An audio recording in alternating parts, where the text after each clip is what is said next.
Assalamu alaikum wa rahmatullahi wa barakatuh.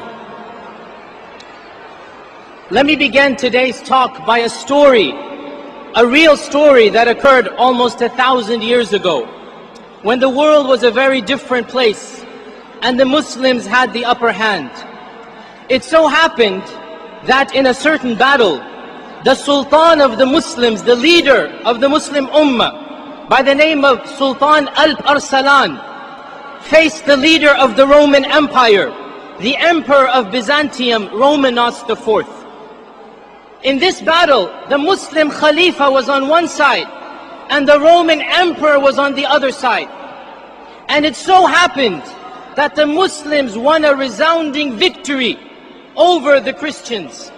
And the Muslim Emperor, or the Muslim Khalifa, managed to take the Christian Emperor as a prisoner of war. Never in the history of the world has a Muslim Khalifa had a Christian emperor as his prisoner. This is the first and only time it happened. So he called the Roman emperor to his audience and he asked him, if I had been the prisoner and you my captor, what would you have done to me? The Roman emperor said, if I had you in my power, I would have tortured you to death. I would have killed you and executed you. The Khalifa, the Sultan, he smiled and he said, but this is not what I have heard the Prophet Isa alayhi salam teaching. I have heard that your Prophet, the Prophet Isa alayhi salam, teaches forgiveness and gentleness.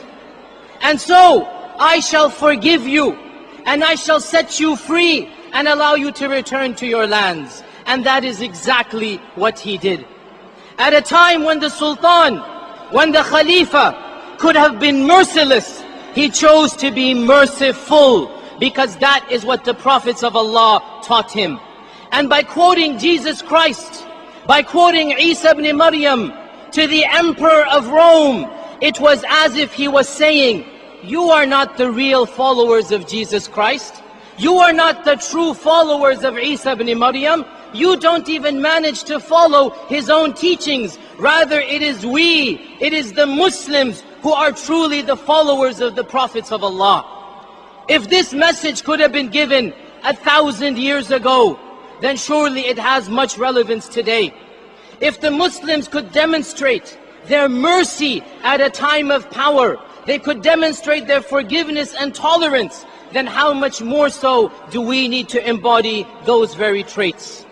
In February of this year, the Archbishop of Canterbury, Rowan Williams, suggested that Muslims be allowed to use private arbitration courts based upon Islamic laws.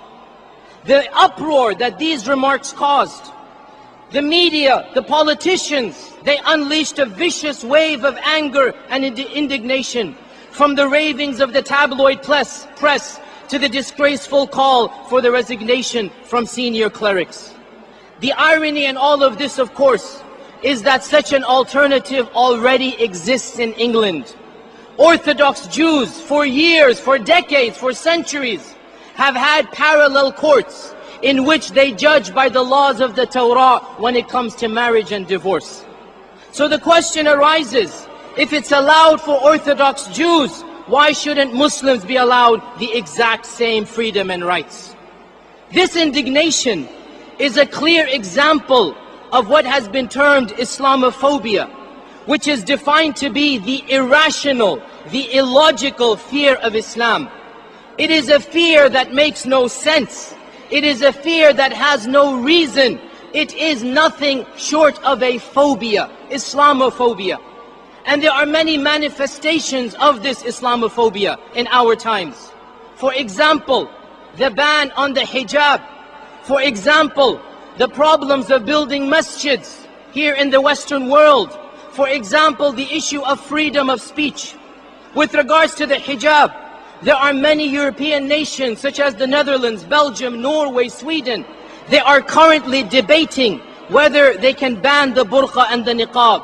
And in some places it is already banned. And of course, in France, What is France? And what will make you realize what France is?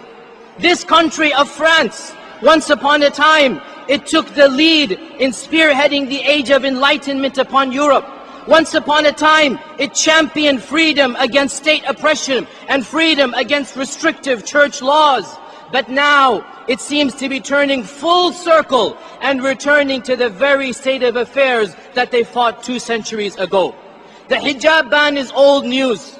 Recently, this year, a new level of animosity was displayed when the nation's highest administrative court upheld the decision to deny citizenship to Faiza Silmi. Faiza Silmi, a Moroccan-born immigrant who was married to a Frenchman and had 2 children born in France. The reason she was denied citizenship, which laws had she transgressed? Which crimes had she committed? Her only crime for which she was legally denied the right of citizenship was that she freely chose to wear the burqa. And this was a legitimate grounds to claim that her radical practice of Islam was incompatible with French values. And it is not just the hijab that is proving to be problematic. In numerous cases over the Western world, Muslims are finding it more and more difficult to purchase property in order to build masjids. There have been demonstrations in Germany and Norway against the buildings of specific masjids. Here in London, all of you are aware of the controversy over the Markaz Mosque. It is just sad and pathetic, the amount of attention this masjid is getting. This very week, an Anglican church advisor stated that the Olympic Masjid could create a breeding ground for extremists and would turn the surrounding areas of London into a ghetto. And just 4 months ago, a senior member of the Church of England's General Synod, the primary legislative body of the Anglican Church, publicly and shamelessly said, and I quote, "No more mosques in the UK. There are enough mosques for the Muslims in the country. They don't need any more." End quote. Of course, mention must also be made of the infamous cartoon controversy and the issue of freedom of expression.